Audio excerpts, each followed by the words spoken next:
রাষ্ট্র সংস্কার কমিশনে গঠিত ৬টি কমিশনের রিপোর্ট প্রকাশ হবে আজ। কমিশনগুলোর পূর্ণাঙ্গ প্রতিবেদন প্রকাশের সাথে কমিশনের প্রধানরা পরবর্তীতে আশু করণীয় মধ্যমেয়াদী পরিকল্পনা ও ভবিষ্যতে নির্বাচিত সরকার কি করতে পারে সেটি সর্বসম্মত সুপারিশমালা পেশ করবেন।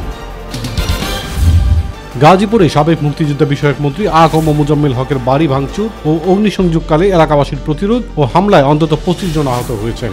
আহতদের মধ্যে ৯ জনকে আশঙ্কাজনক অবস্থায় ঢাকা মেডিকেল কলেজ হাসপাতালে পাঠানো হয়।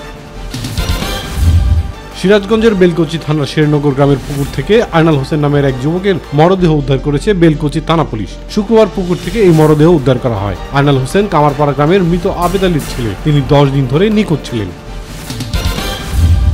যুক্তরাষ্ট্রের আলাস্কা অঙ্গরাজ্যে একটি যাত্রীবাহী উড়োজাহাজ বিধ্বস্ত হয়েছে।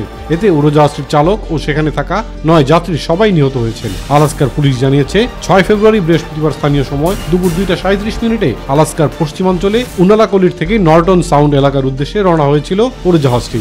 যাত্রা শুরুর ৪৫ মিনিটের মধ্যেই উড়োজাহাজটি থেকে রাডারে সংকেত পাঠানো বন্ধ হয়ে যায়। ব্রাজিলের সাও পাওলোর একটি ব্যস্ত সড়কে আছড়ে পড়েছে ছোট একটি জেট বিমান। আছড়ে পড়ার পর বিমানটি একটি বাসের সঙ্গে ধাক্কা খায়। এই ঘটনায় ২ জন নিহত হয়েছেন। স্থানীয় সময় শুক্রবার সকাল ৭টা ২০ মিনিটে সাও পাওলোর বারাপুন্দার মার্কিউস দে সাও ভিসেন্তে বিমানটি বিধ্বস্ত হয়। বিপিএলে আবারও স্বপ্নভঙ্গ হলো চট্টগ্রামের। কিংসদের ৩ উইকেটে হারিয়ে টানা দ্বিতীয়বারের মতো শিরোপা জিতল ফরচুন বরিশাল। ১৯৫ রানের টার্গেটে দুর্দান্ত লড়াই শেষে ২ বল বাকি থাকতেই ফাইনাল জেতে তামিমের দল।